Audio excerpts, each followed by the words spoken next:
ونعوذ بالله من شرور أنفسنا ومن سيئات أعمالنا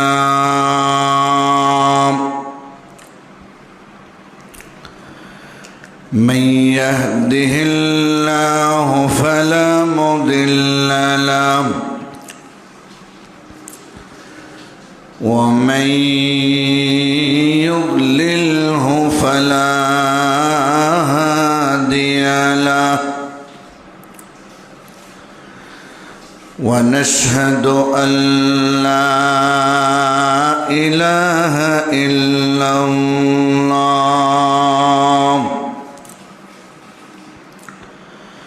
وحده لا شريك له ونشهد أن سيدنا وسندنا وحبيبنا وشفيعنا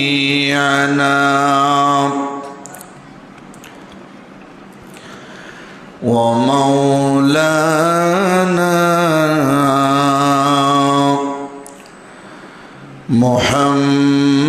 محمدا عبده ورسوله الذي أرسله بالحق بشيرا ونذيرا وداعيا إلى الله بإذنه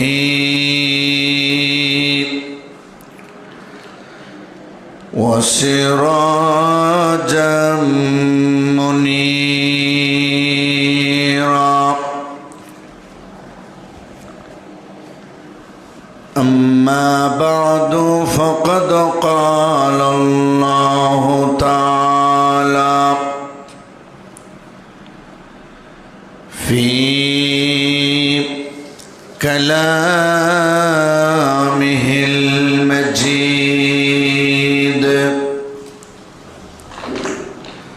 وفي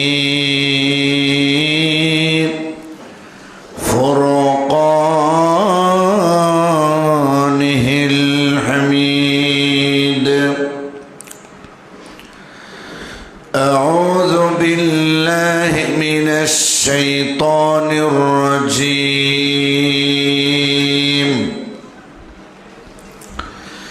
بسم الله الرحمن الرحيم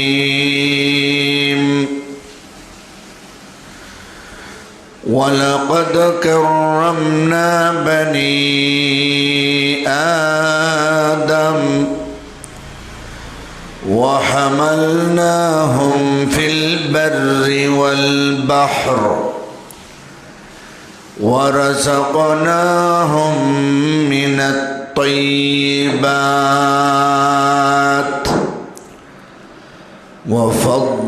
وفضلناهم على كثير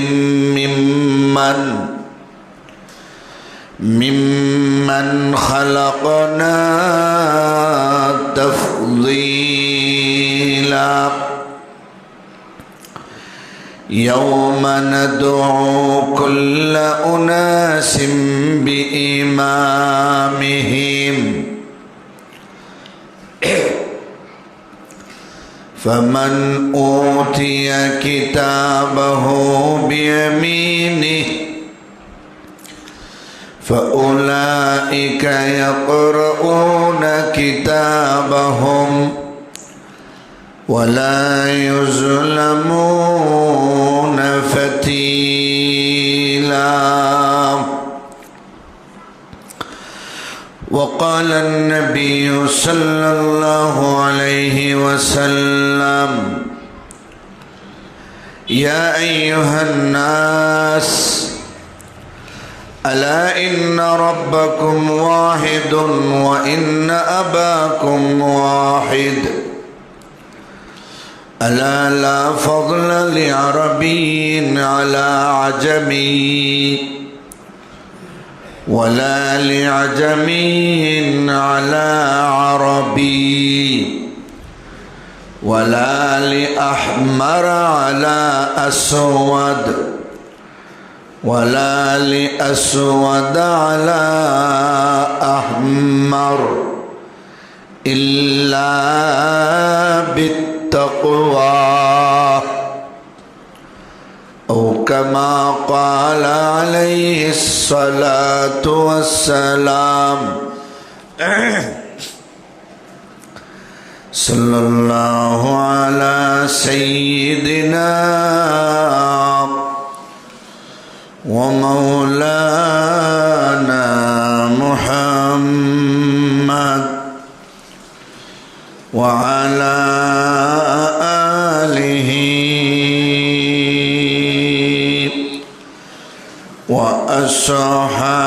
وأصحابه وسلم صلى الله على سيدنا ومولانا محمد وعلى آله وأصحابه وسلم لا إله إلا الله لا إله إلا الله لا إله إلا الله لا إله إلا الله لا إله إلا الله محمد رسول الله صلى الله عليه وسلم بارك الله لنا ولكم في القرآن العظيم ونفعنا وإياكم بالآيات والذكر الحكيم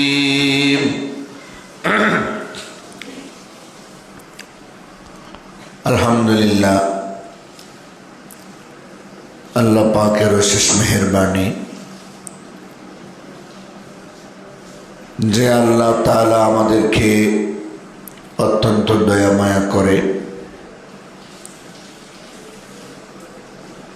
আল্লাহর ঘর পবিত্র মসজিদে জুমার নামাজ আদায় করার লক্ষ্যে কোরআন হাদিসের আলোচনা শোনার তৌফিক দান করেছেন। এজন্যে আমরা সবাই সেই মহান আল্লাহ পাকের শাহী দরবারে শুকরিয়া আদায় করি এবং বলি আলহামদুলিল্লাহ।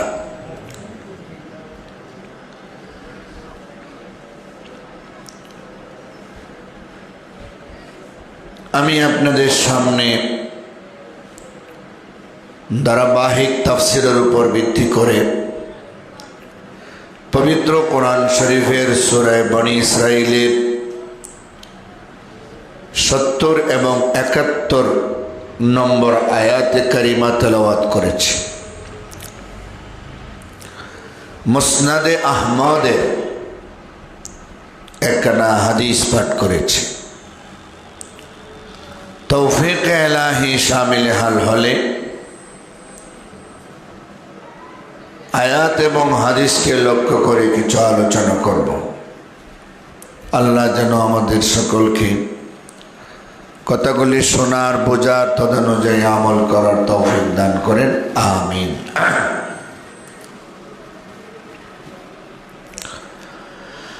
আল্লাহ রাব্বুল আলামিন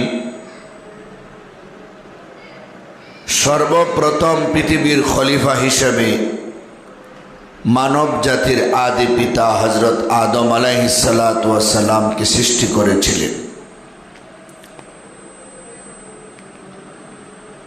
আদম আলাইহিসসালাতু ওয়াসসালামকে আল্লাহ এমন 5টা বৈশিষ্ট্য দিয়ে সৃষ্টি করেছিলেন যা আর পৃথিবীর কোনো নবী রাসূলকে দেন নাই।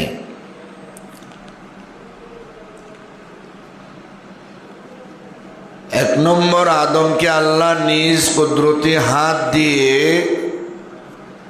বানাইছেন। 2 নম্বর, আল্লাহ তাআলা নিজে কুদরতি মুষ্টি দিয়ে পৃথিবী থেকে খালেস মাটি সংগ্রহ করে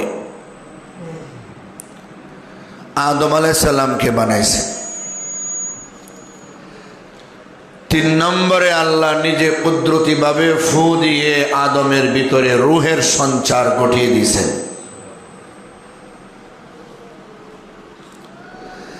4 নম্বর,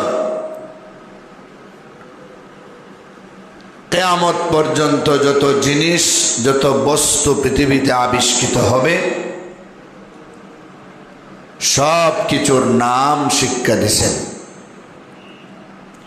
আর 5 নম্বর, সেজদায়ে তাকরিমি হিসেবে সমস্ত ফেরেশতা জাতিকে আদমের পায়ে সম্মানের সেজদা করার হুকুম দিয়েছেন।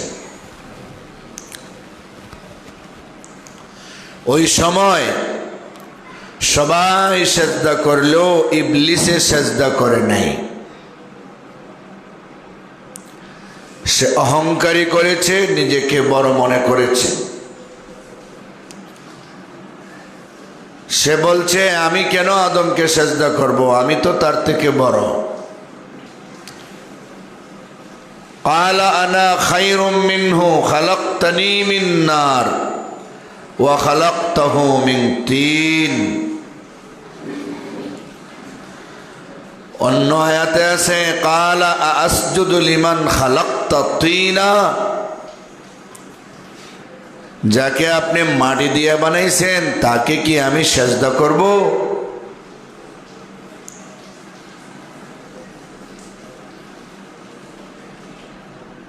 আল্লাহ রাব্বুল আলামিন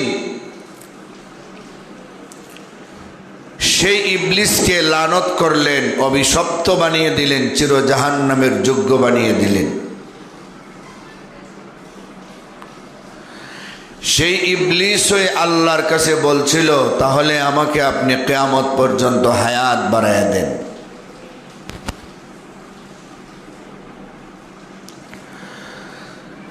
লাইন আখারতানি ইলা ইয়াউমিল কিয়ামা লাআহতানিকান্না যুররিয়াতাহু ইল্লা কালিলা। যদি আমাকে আপনি কিয়ামত পর্যন্ত হায়াত বাড়ায়া দেন তাহলে আদমের সন্তান গোটা কিছু মানুষ ছাড়া আমি সবরে পথভ্রষ্ট করে ফেলব, আমার সঙ্গী বানাইয়া জাহান্নামের যোগ্য করে তুলব। আল্লাহ বললেন, ইন্নাকা মিনাল মুনজারিন, দিলাম তোরে কিয়ামত পর্যন্ত হায়াত বাড়িয়ে, কিন্তু জেনে রাখ পাপিষ্ঠ নরদম ইবলিস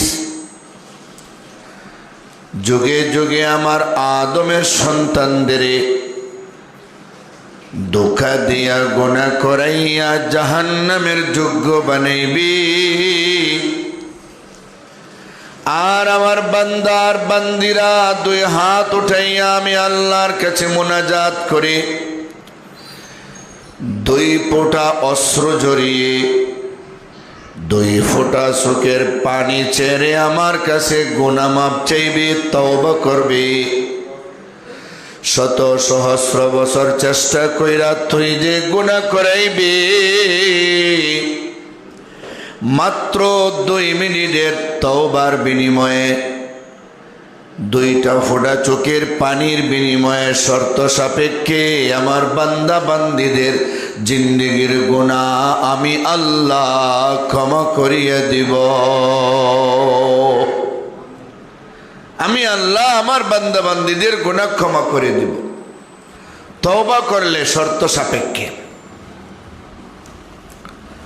বান্দার হক নষ্ট করে থাকলে, বান্দার হক যদি আদায় করে ফেলে, আমার হক নষ্ট করে থাকলে তা যদি আদায় করে ফেলে, আমার কাছে যদি মাপ চেয়ে ফেলে, আমি আল্লাহ মাফ করে দিব।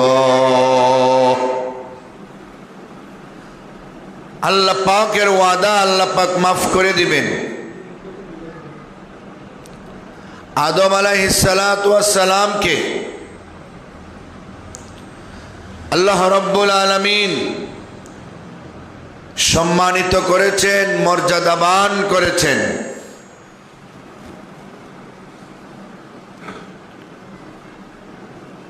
আল্লাহ রাব্বুল আলামিন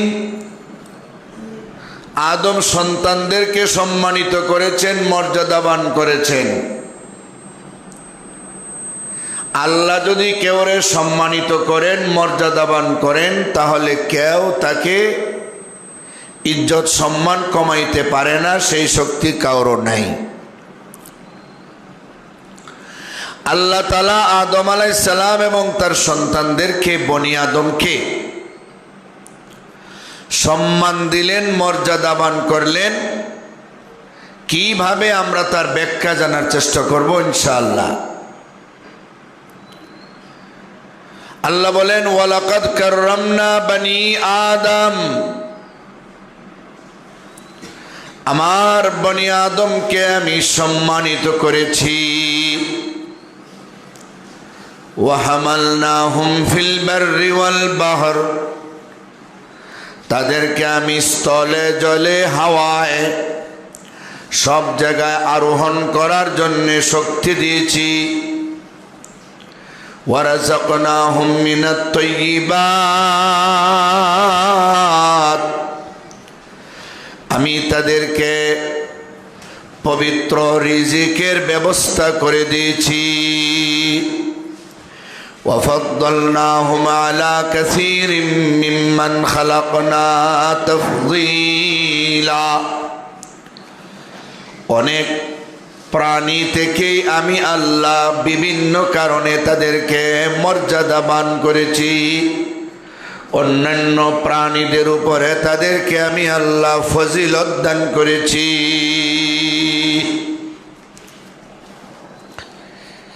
এখানে চারটি অংশ। প্রথম অংশ আল্লাহ বলছেন, ওয়ালাকাদ কাররামনা বনি আদম, আমি বনি আদমকে সম্মানিত করেছি, মর্যাদা প্রাপ্ত করেছি। সমস্ত মানব জাতি এর ভিতরে শামিল। মুসলমান হোক আর অমুসলমান হোক, সৎ হোক আর অসৎ হোক, আমলদার হোক আর বেআমলদার হোক, সবের কথাই আল্লাহ বলছেন। বনি আদম বলতে যারা আছে সবরে আল্লাহ মানুষ হিসাবে একটা সম্মান দিয়েছেন, সম্মানিত করেছেন। সুবহানাল্লাহ। তাহলে আমরাও মানুষ হিসাবে সকল মানুষকে সম্মানের চোখে দেখা দরকার। সে কাফের হলেও তারে সম্মানের চোখে দেখা দরকার। অমুসলিম হোক আর মুসলমান হোক, সে আমলদার হোক আর বেআমলদার হোক, সবরে আমরা সম্মানের চোখে দেখা দরকার। কারণ সে ইচ্ছা করলে বেঈমানি বাদ দিয়া, কুফরি বাদ দিয়া তওবা যদি করে ফেলে, মুহূর্তের ভিতরে তওবা কইরা আমল কইরা আমার চাইতে আল্লাহর কাছে বেশি দামি হয়ে যেতে পারে। সেই সুযোগটা কিন্তু আছে তার হীন হায়াতে জিন্দেগিতে। এই জন্যে সমস্ত মানব জাতিকে আল্লাহ তাআলা সম্মানিত করেছেন। আমরাও একে অপরকে সম্মান করব, এটাই নিয়ম। আমার যেখানে ক্ষমতা আমি সেখানে চোখ রাঙিয়ে দিলাম, আমি সেখানে কপাল সংকুচ করে ফেললাম, সেখানে অন্যকে আমি ধমক দিয়ে দিলাম, আমি নির্যাতন করলাম, জুলুম করলাম আমার ক্ষমতা বলে। এটা কিন্তু দুনিয়াতে তার ফলাফল আমি পেয়ে যাব, উল্টা আমার উপর এরকম কিন্তু হবে। ওয়ালাকাদ কাররামনা বনি আদম, বনি আদমকে আমি আল্লাহ অন্যান্য সব প্রাণীর উপরে সম্মানিত করেছি, মর্যাদাবান করেছি। কিভাবে? বিল ইলমি, তাদেরকে আমি আল্লাহ এলেম দিয়েছি, এলেম জ্ঞান দিয়েছি, জ্ঞান। ওয়ান নুতকি, তাদেরকে কথা বলার শক্তি দিয়েছি। ওয়া ইতিদালিল খালকি, তাদেরকে একটা ভারসাম্যপূর্ণ গঠনাকৃতি বডি দিয়েছি, যেটা অন্য প্রাণীদের নাই। ওয়া গায়রি যালিকা, আরো অনেক কিছু দিয়েছি যেটা অন্য প্রাণীদের মধ্যে নাই। আল্লাহ রাব্বুল আলামিন আদম সন্তানের কথা বলেছেন, তাদেরকে আমি আল্লাহ জ্ঞান দিছি, এলেম দিছি, বিবেক বুদ্ধি দিয়েছি। এটা দিয়ে সে অনেক কিছু বুঝতে পারে যেটা অন্যান্য প্রাণীরা পারে না। 2 নম্বর, তাদেরকে কথা বলার শক্তি দিছি। বাঘ ভাল্লুক কথা বলতে পারে না, কুকুর শিয়াল কথা বলতে পারে না, গরু ছাগল হাঁস মোরগ দুম্বা ভেড়া কথা বলতে পারে না, পাখি কথা বলতে পারে না, পশু কথা বলতে পারে না, সাগরের মাছ কুমির হাঙ্গর কথা বলতে পারে না, কীট পতঙ্গ পোকামাকড় কথা বলতে পারে না। মানুষকে আমি আল্লাহ মনের ভাব প্রকাশ করার জন্য একে তো কথা বলার শক্তি দিলাম, কথা দিয়া মনের ভাব প্রকাশ করতে পারে, চিঠিপত্র লেখার মাধ্যমে মনের ভাব প্রকাশ করতে পারে, এমনকি ইঙ্গিত ইশারা দিয়াও মনের ভাব প্রকাশ করতে পারে, যা অন্যান্য প্রাণীরা পারে না। অন্যান্য প্রাণীরা যা পারে না, আমি মানুষকে তা পারার শক্তি দিয়েই সম্মানিত করেছি। সেটা মুসলমানেও পারে, অমুসলমানেও পারে, ক্ষমতাটা আমি আল্লাহ দিছি। আমাকে মানুক আর না মানুক আমি দিয়া দিছি। বিচার কিন্তু হবে, বিচার কিন্তু হবে।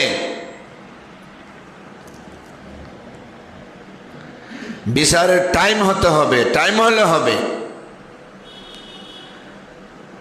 বাংলাদেশে ভালো মানুষ আছে, খারাপ মানুষ আছে, একজনকে আরেকজনে মারছে,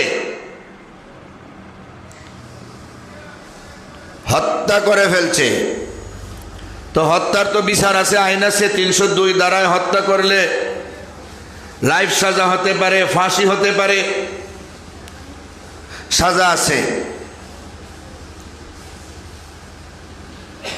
কিন্তু তার প্রসেস আছে, সিস্টেম আছে। যে দেশে যে নিয়ম, সেই নিয়ম অনুযায়ী সিস্টেম মতো হবে। মারার সঙ্গে সঙ্গেই কেউরে ফাঁসি দিয়ে দিবে না। আমাদের বাংলাদেশি আইন অনুযায়ী একটা মানুষ হত্যা হলে পরে তাকে আগে পোস্টমর্টম করা হবে, মর্গে পাঠাইবে, তার একটা রিপোর্টের প্রয়োজন। এরপরে তাকে দাফন করার সুযোগ দিবে। বাদী হইয়া একজনে আসামি দিয়া মামলা করতে হবে কোর্টে। কোর্ট থেকে থানায় ওসি বরাবরে তদন্ত সাপেক্ষে এফআইআর করার একটা হুকুম দিবে, চার্জশিট দেওয়ার জন্য একটা কথা বলে দিবে। প্রথমে এফআইআর করে আসামি ধরার চেষ্টা করবে।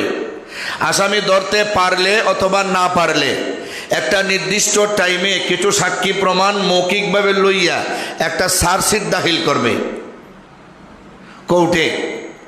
কোর্টে ওই চার্জশিট অনুযায়ী যার ব্যাপারে চার্জ আছে, যে খুন করছে, যে আঘাত যে দিছে, এই আঘাত অনুযায়ী কোর্টে রায় দিবে। যার আঘাতে সে হত্যা হয়েছে এই লোককে ফাঁসিও দিতে পারে, জেলও দিতে পারে। কিন্তু এত সহজে কিন্তু হয়ে যায় না, অনেক বছর সময় লাগে, অনেক মাস সময় লাগে।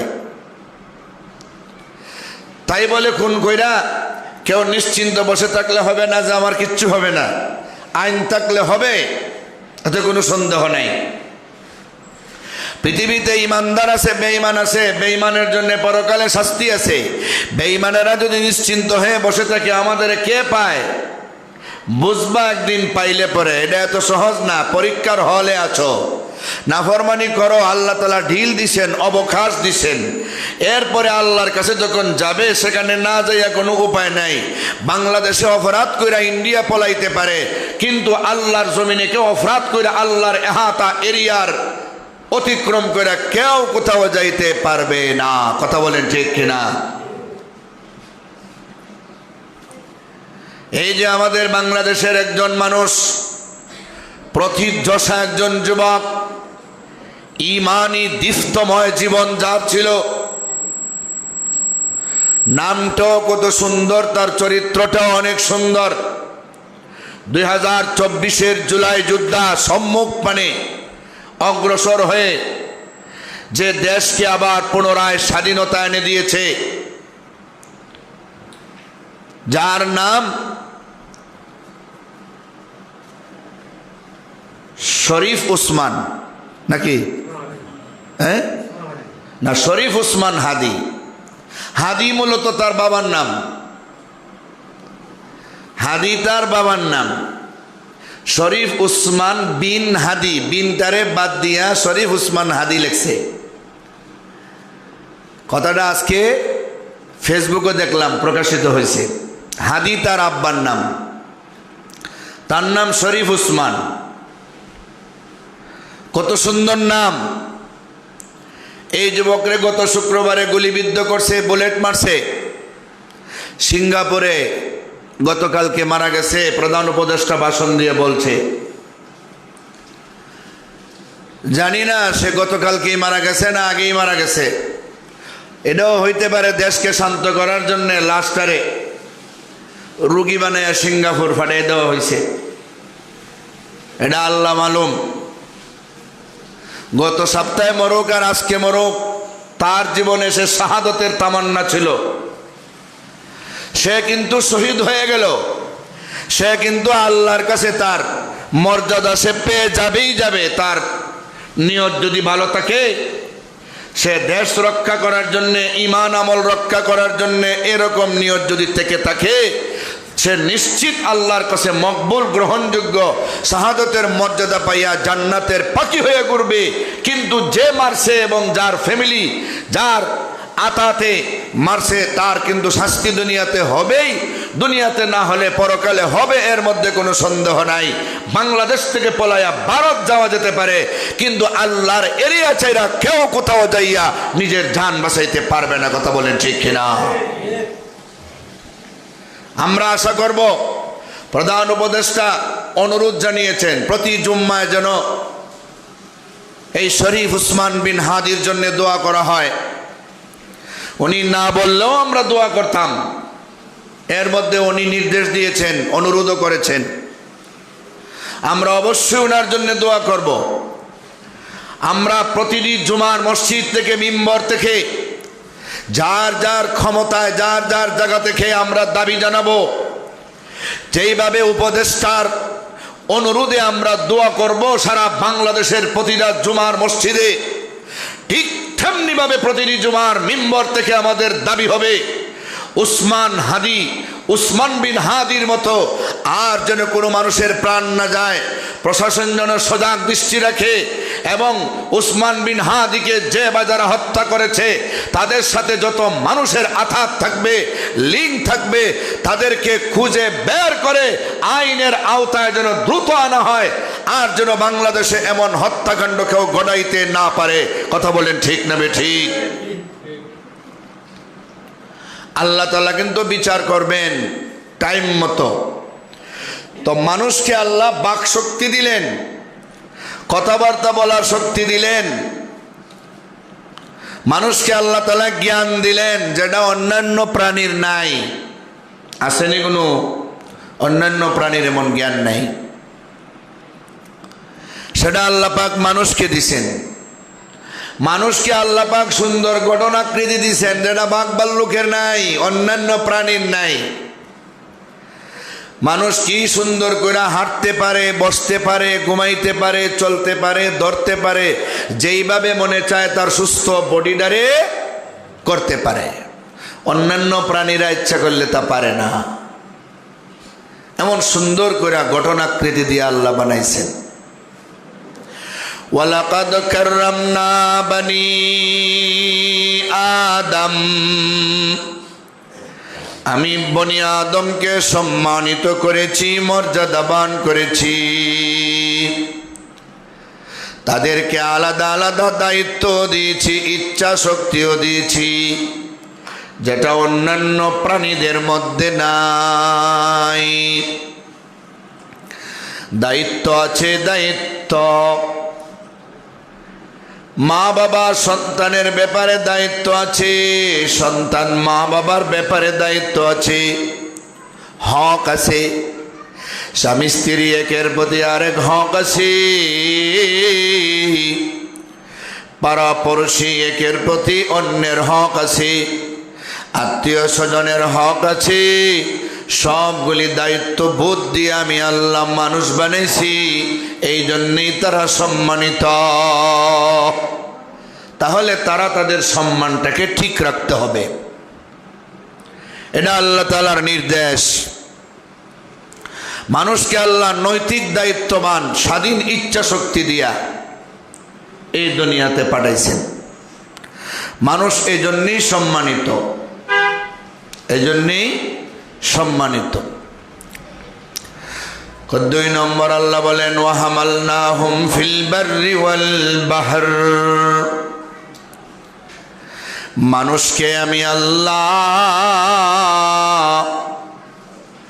চলাচল করার জন্যে, আমি আল্লাহ তাদেরকে বাহনের ব্যবস্থা করে দিয়েছি। তারা আরোহণ করে এক জায়গা থেকে অন্য জায়গায় যাবে।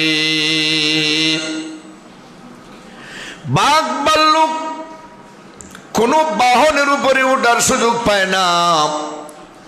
গরু ছাগল হাঁস মুরগ দুম্বা বেড়া কোনো বাহনের উপরে ওঠার সুযোগ পায় না। মাছ কুমির হাঙ্গর কোনো বাহনের উপরে ওঠার সুযোগ পায় না। যুগে যুগে আমি আল্লাহ একের পর এক ব্রেইন দিয়া, মানুষকে ব্রেইন দিয়া, তাদের ব্রেইনের মাধ্যমে আবিষ্কার ক্ষমতা বাড়াইয়া যুগে যুগে জলে স্থলে হাওয়ায় এই 3টা জায়গায় কিছু বাহন তৈরি করে দিব এবং দিয়েছি, যেগুলি দিয়ে মানুষ চলাচল করবে। জলভাগে নৌকা আছে, লঞ্চ আছে, স্টিমার আছে।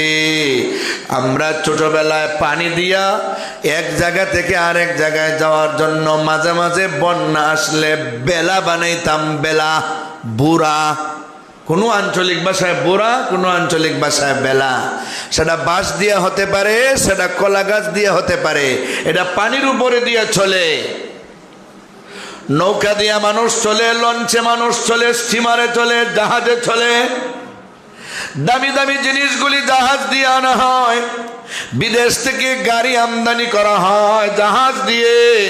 এক দেশ থেকে আরেক দেশে আমদানি রফতানি, বড় বড় দামি দামি ভারী ভারী জিনিস বেশিরভাগ জল পথে নেওয়া হয়, আনা হয়। ঠিক কিনা বলেন? স্থল পথে আল্লাহ তাআলা ট্রেনের ব্যবস্থা করে দিলেন, গাড়ির ব্যবস্থা করে দিলেন, প্রাইভেট কার, রিক্সা, সাইকেল, মোটর সাইকেল।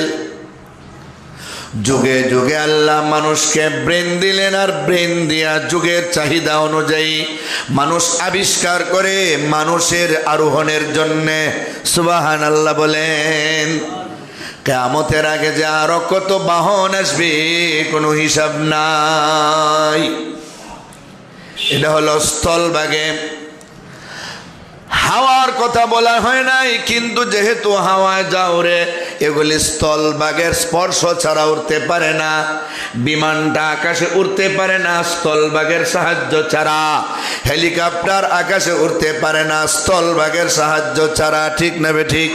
স্থলে কিন্তু নামতেই হবে, তেল নেওয়ার জন্য নামতে হবে, প্যাসেঞ্জার নেওয়ার জন্য নামতে হবে, প্লেনটা মাটির মধ্যে আগে দৌড় দিতে হবে, এরপরে উঠতে হবে। স্থলভাগের সাহায্য ছাড়া যেহেতু হাওয়ায় কোনো বাহন বা কোনো যানবাহন চলতে পারবে না, এই জন্য হাওয়ার কথা নাই, ডাইরেক্ট স্থল আর জলের কথা আছে। একটা তো জলভাগ, এটা ডাইরেক্ট চলতে পারে জলে, আর স্থলভাগে তো স্থলে চলতেই পারে। হাওয়ায় যেগুলি চলে এগুলিও স্থলের সাহায্য ছাড়া চলতে পারে না। সুবহানাল্লাহ। বলেন তো, মানুষকে যদি আল্লাহ জলভাগ বলেন, স্থলভাগ বলেন আর হাওয়ায় বলেন এরকম বাহনের ব্যবস্থা করে না দিতেন, তাহলে যার উপর হজ ফরজ হইতো, বাংলাদেশ থেকে হাইটা যদি আপনি হজে যান সৌদি আরবে, কত সময় লাগবে, কত যে কষ্ট, সবার কপালে হজ জুটত না। আল্লাহ তাআলা যেইভাবে পৃথিবীর ভ্যাস পরিধি দৈর্ঘ্য প্রস্থ বাড়াইতেছেন, মানুষ বাড়তেছে, যেইভাবে দেশ বাড়ছে, জনসংখ্যা বাড়ছে, এইভাবে আল্লাহ জলে স্থলে এবং উপরে সব ধরনের যানবাহনের ব্যবস্থা মানুষের ব্রেইনের দ্বারা করে দিয়েছেন। এগুলি সব মানুষের কল্যাণে নিয়োজিত। 3 নম্বর আল্লাহ বলেন, ওয়ারাযাকনাহুম মিনাত তাইয়্যিবাত,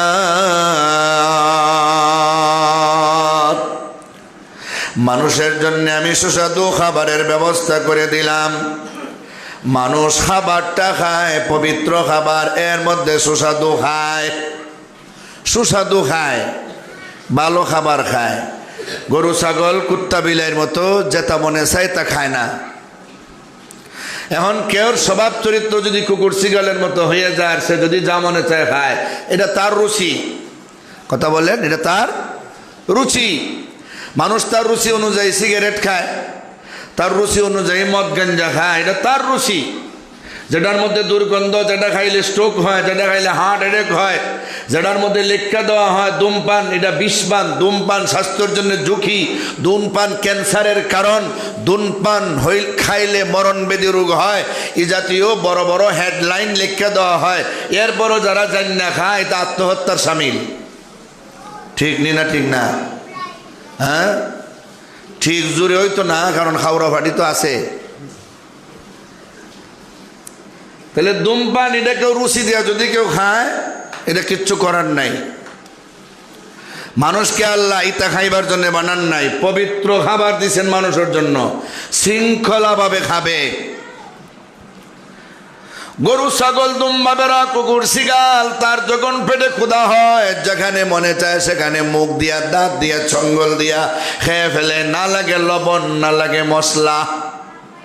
মানুষে যদি কোনো খাবার পাকাইয়া খাইতে হয়, ডেগের মধ্যে খাবারটারে দিতে হয়, আগুন দিয়া ঝাল দিতে হয়, তাপ দিতে হয়, লবণ দিতে হয়, তেল দিতে হয়, পানি দিতে হয়, মরিচের গুঁড়া দিতে হয়, বাখরের গুঁড়া দিতে হয়, পেঁয়াজ দিতে হয়, রসুন দিতে হয়, হলুদের গুঁড়া দিতে হয়, পাঁচফোড়ন দিতে হয়, জিরা বাখর দিতে হয়, কত জাতের কত মশলা, এই সবগুলি দিতে হয়।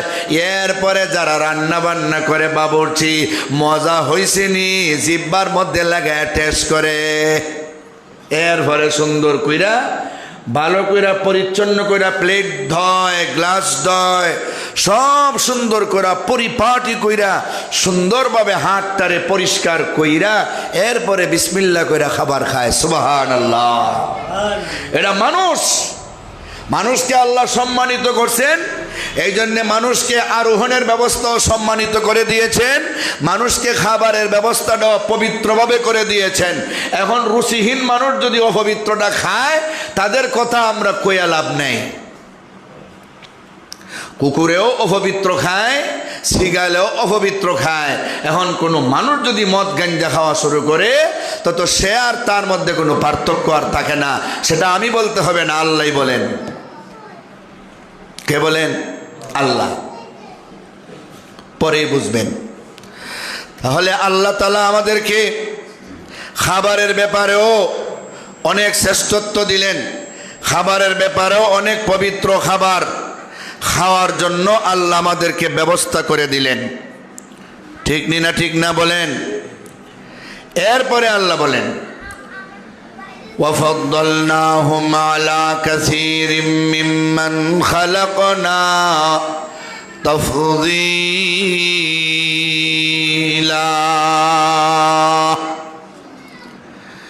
আমি আল্লাহ তাদেরকে আমার অনেক সৃষ্টির উপরে আলাদা করে সম্মান দিয়েছি।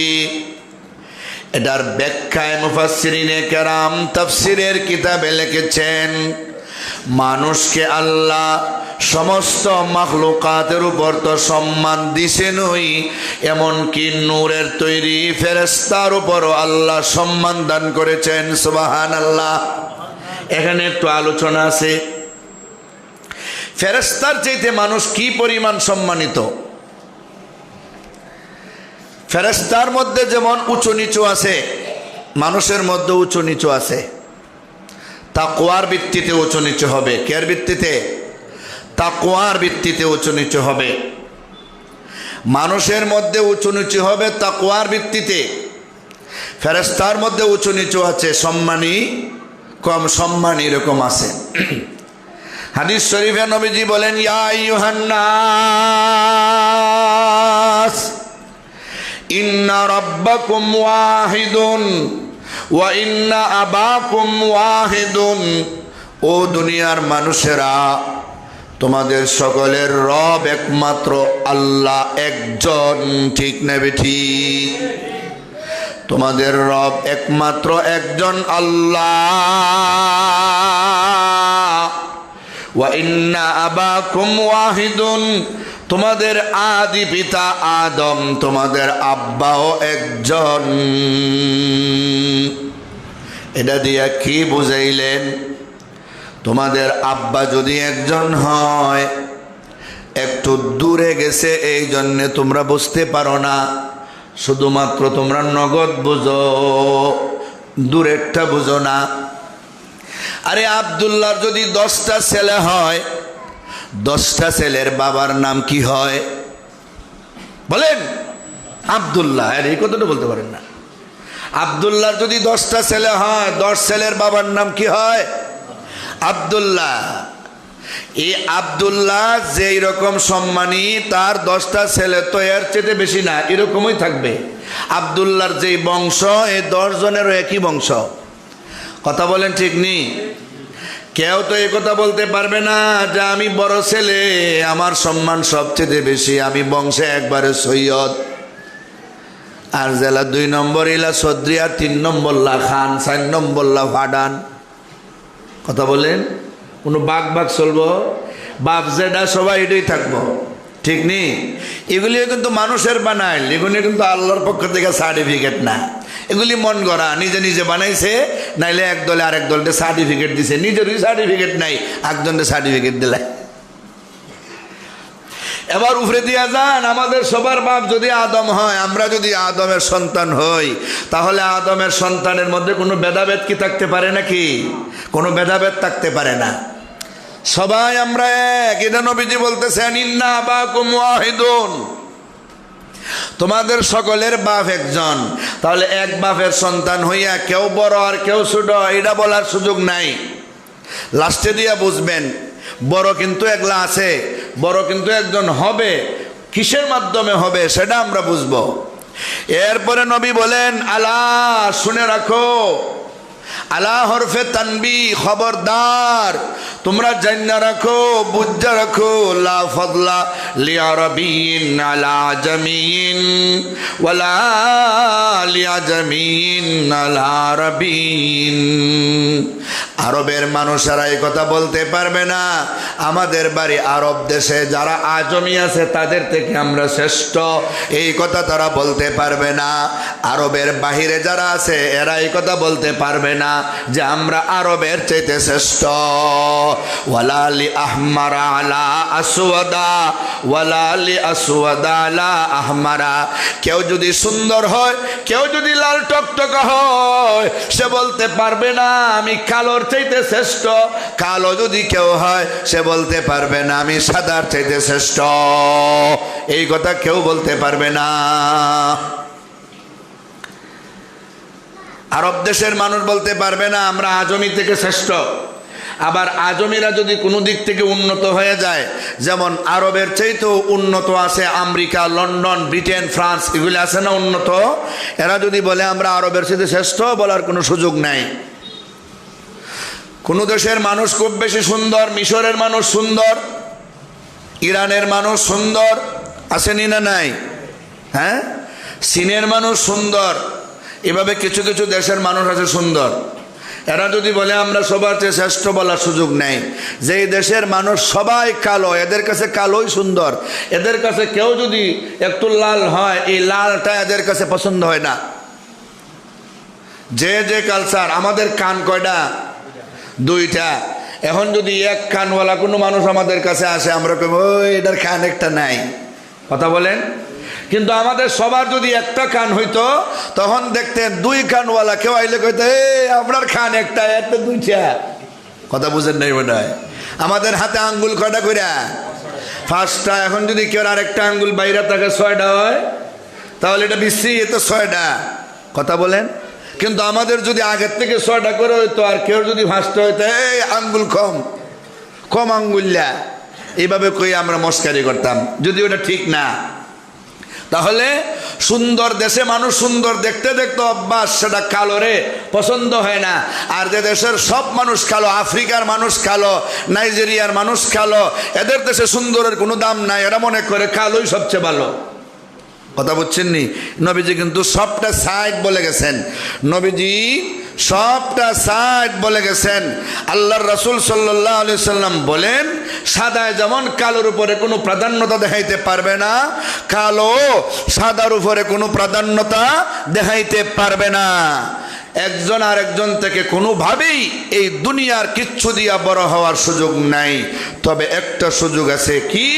ইল্লা বিত্তাকওয়া।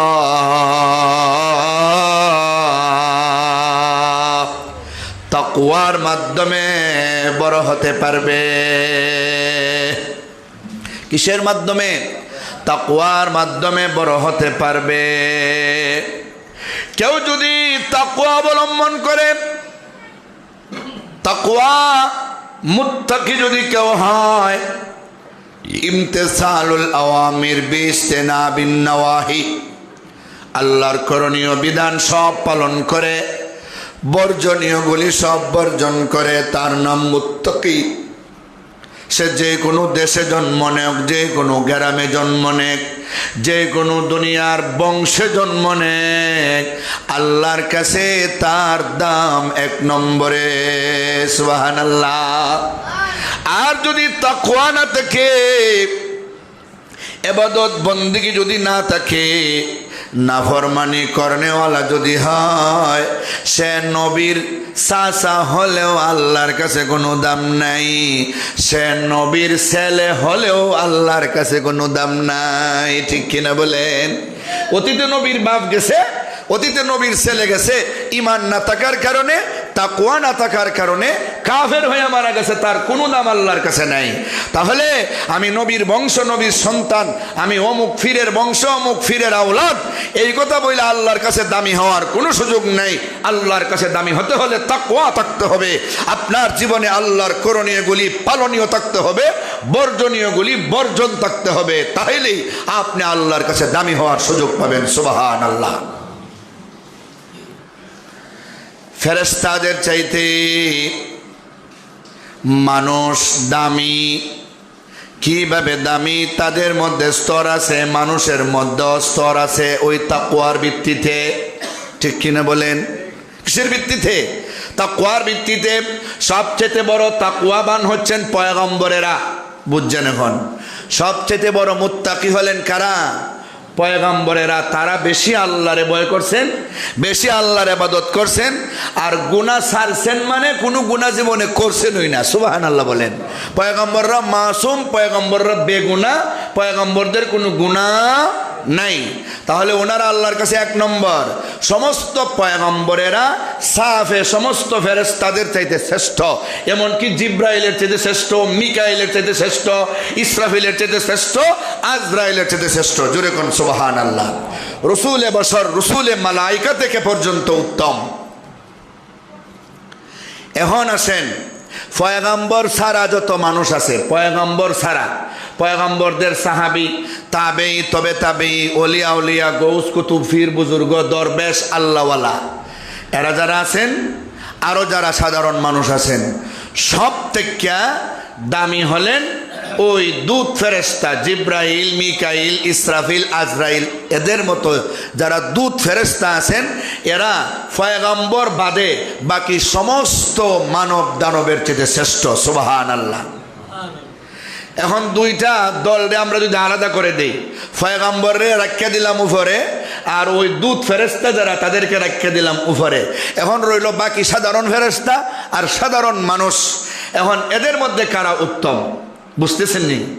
এদের মধ্যে কারা উত্তম? কয় সাধারণ মানুষের মধ্যে মানুষ দুই ভাগে বিভক্ত। একদল হলো তাকওয়াওয়ালা, ইমানদার, মুত্তাকি, পরহেজগার, যারা জাহান্নামে একদিনের জন্য যাইতে হবে না, এমন যারা আছে এরা সবাই সমস্ত নূরের ফেরেশতার চাইতে উত্তম এবং শ্রেষ্ঠ। আরো জোরে কোন সুবহানাল্লাহ। কিন্তু যারা নাফরমান আছে, ইমানদার না বরং বেঈমান আছে, আবার ইমানদারের মধ্যে গুনাহগার আছে, আসেনি না নাই?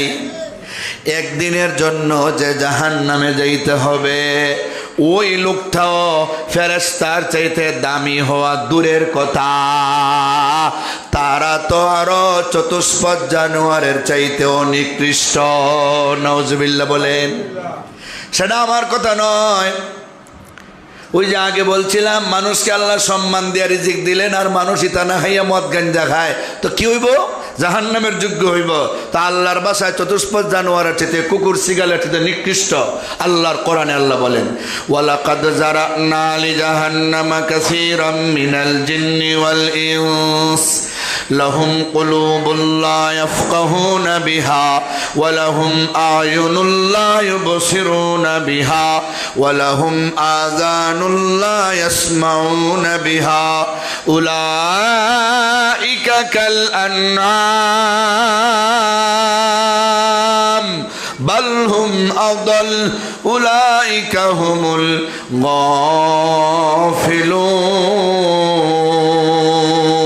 গাফিলুন। যাদেরকে আমি আল্লাহ চক্ষু দিলাম, চোখ দিয়ে আমার দেখে না, আমার দিন দেখে না, আমার কুদরত দেখে না, কান দিলাম কুদরতের কিচ্ছু শুনে না, অন্তর দিলাম কুদরতের কিচ্ছু বুঝে না, এমন জিন আর ইনসান বেশিরভাগ রে আমি আল্লাহ জাহান্নামে জ্বালাইব।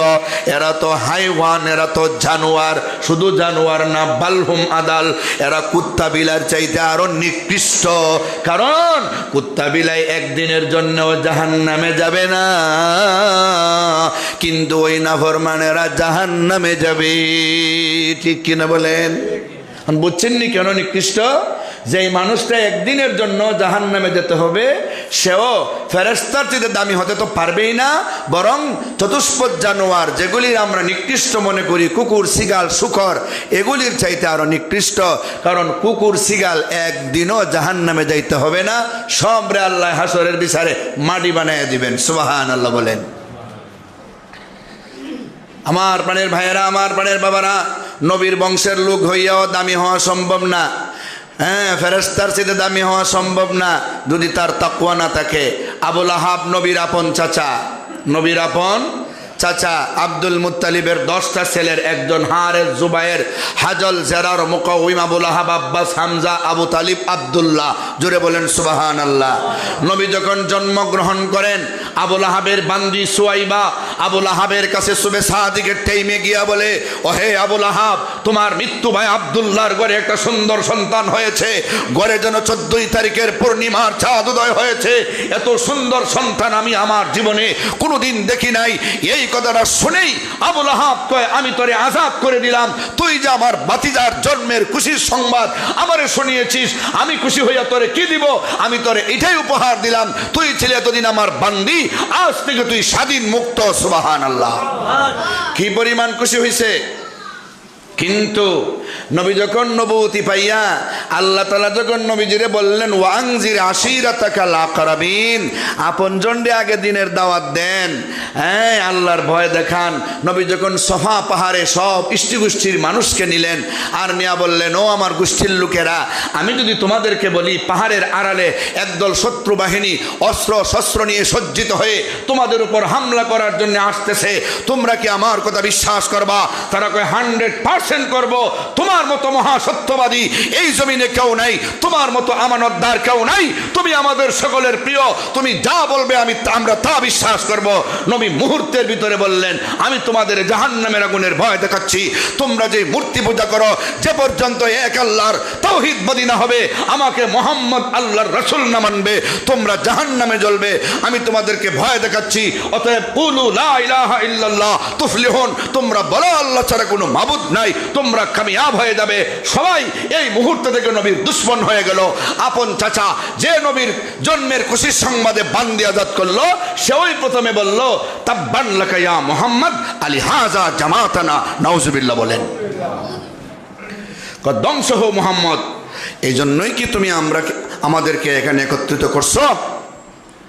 আল্লাহ তাআলা তার বিরুদ্ধে সে কইছে মুহাম্মদ ধ্বংস হইতো, আল্লাহ তাআলা নাজিল করলেন সূরা তাব্বাত ইয়াদা আবি লাহাবিন ওয়া তাব্ব মা আগনা আনহু মালুহু ওয়া মা কাসাব সায়াসলা নারান যাতা লাহাব ওয়া ইমরাআতুহু হাম্মালাতাল হাতাব ফি জিদিহা হাবলুম মিন মাসাদ। আল্লাহু আকবার। আবুল আহাব এবং তার বউ দুইটার বিরুদ্ধে আয়াত নাযিল হইছে।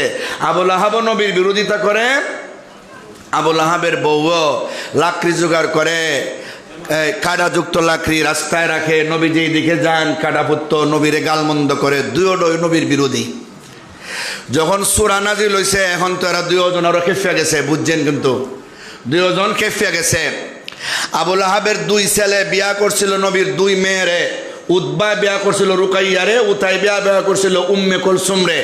এখন আবুল আহাবের 2 ছেলেরা কাছে নিয়ে কয়, তোমরা যদি আমার সন্তান হয়ে থাকো, মা বাপের কথায় কিন্তু বহু ছেলেরা ভালো পুত্রবধূরে তালাক দিয়া দেয় মা বাপ খারাপ থাকলে। এখন বাপে কইতেছে, তোমরা যদি সত্যিকারের আমার ফুতুয়া থাকো, মুহাম্মদের আল্লাহ মুহাম্মদের মাধ্যমে আমরা স্বামী স্ত্রী মানে তোমাদের মা বাবার বিরুদ্ধে কোরআনের সূরা নাজিল করাইছে, অতএব তোমরা মুহাম্মদের 2 মেয়েরে তালাক দাও। নাউজুবিল্লাহ বলেন। তখনও সময়ে হিন্দু মুসলমানে বিয়া যাইছিল, তখনও শরীয়তে পুরা কড়াকড়ি আসে নাই। হ্যাঁ, এই জন্য আবুল আহাবের 2 ছেলে নবীর 2 মেয়েরে বিয়া করছিল। তখন উতবা এমনি তালাক দিয়া দিছে, আর উতাইবা ছিল একটু গারতেরা। উতাইবারে গারতেরারে কইতাছে, তুই তো আমার ফুত, তুই গারতেরা, তুই মুহাম্মদের বাড়ির যা, গিয়া মুহাম্মদের সামনে গিয়া মুহাম্মদের মেয়ে উম্মে কুলসুমরে তালাক দে, আর মুহাম্মদের মুখ বরাবর একটা তুতু নিক্ষেপ কর। নাউজুবিল্লাহ বলেন। সেই সূরার শানে নুজুলে আছে। হে গিয়া এইভাবে সম্মানিত পয়গম্বর, সবাই এতদিন সম্মান করলো, এখন সূরা কেন নাজিল হইল? এই কারণে গিয়া কয়, এই মুহাম্মদ, তোমার মেয়ের তোমার সামনে তালাক দিয়া দিলাম, আর থু কইয়া নবীর মুখ বরাবর সেপ মারছে। যদিও নবীর উপরে সেপ পড়ছে না, আল্লাহ নবী 2টা হাত উঠাইয়া বললেন, আল্লাহুম্মা সাল্লিত আলাইহি কালবাম মিন কিলাবিকা, আল্লাহ তোমার কুত্তা থেকে একটা কুত্তা তার উপরে তুমি গালেব করে দিও, মুসাল্লাত করে দিও, যেন তোমার একটা কুত্তায় তারে হত্যা করে। সুবহানাল্লাহ বলেন। দিয়া দিছেন বদদুয়া, কারণ কলিজার টুকরা মেয়েরে তালাক দিয়া দিছে বাবার সামনে। রহমতের নবী বদদুয়া একটা দিয়া দিছেন। বদদুয়া যখন দিয়া দিছেন, কিছুদিন পরে আবুল আহাব দলবল নিয়া, ব্যবসায়ী কাফেলা নিয়া শাম দেশে যাইতেছে ব্যবসা করব, আর রাস্তার মধ্যে একটা জায়গায় রাত্রি হইছে, এখানে একজন দরবেশও আছে। এখানে তারা পাহারাদারির মাধ্যমে বিশ্রাম নিব। আবুল আহাব এখানে দরবেশের কাছ থেকে শুনছে, দরবেশ বলছে এই এলাকায় বাঘের কিছু উৎপাত আছে, রাতের বেলা মানুষ দৈরা দৈরা খায়, আপনারা একটু হুশ করে তাইকেন। আবুল আহাব কয় আমার বড় ভয় লাগে, আমার ছেলে উতাইবার ব্যাপারে আমার বড় ভয়, কারণ তার ব্যাপারে মোহাম্মদে বদুয়া দিছে, মোহাম্মদের কোনো বদুয়া বেতা যায় না। অতএব আমার সঙ্গী সাথী যারা আছো, আমি তোমাদের সর্দার, সবাই চতুর্দিকে লাইন দৈরা দৈরা ঘুমাও, আর সবার মাঝখানে আমার ছেলে উতাইবারে ঘুম পাড়াও। সবার মাঝখানে উতাইবারে ঘুম পাড়াইছে, কিন্তু আল্লাহ কেউ শাস্তি দিতে চাইলে সকলের ভিতরে রাখলেও চলবে না। হঠাৎ করে রাতের বেলা একটা বাঘ আসছে, শত শত মানুষকে নাক দিয়া শুনতেছে, কেউ গায়ে উতাইবার গন্ধ পাইতেছে না, শুনতে শুনতে সবরে ডিঙ্গাইয়া মাঝখানে গিয়া উতাইবারে শুঙ্গিয়া উতাইবারে দইরা এখান থেকে উঠাইয়া একটু দূরে নিয়া মাথা থেকে পা পর্যন্ত ফাইরা সিরা কলজা পর্যন্ত খাইয়া শেষ করে ফেলছে। জোরে কোন সুবহানাল্লাহ। উম্মে জামিল আবুল আহাবের স্ত্রী, তার আসল নাম হলো আরওয়া, উপাধিগত নাম উম্মে জামিল, শাহ আবু সুফিয়ানের বোন। উম্মে জামিল আবু সুফিয়ানের বোন, উম্মে জামিল বিন হারব ইবনে উমাইয়া বিন আব্দে শামস বিন আব্দে মনাফ।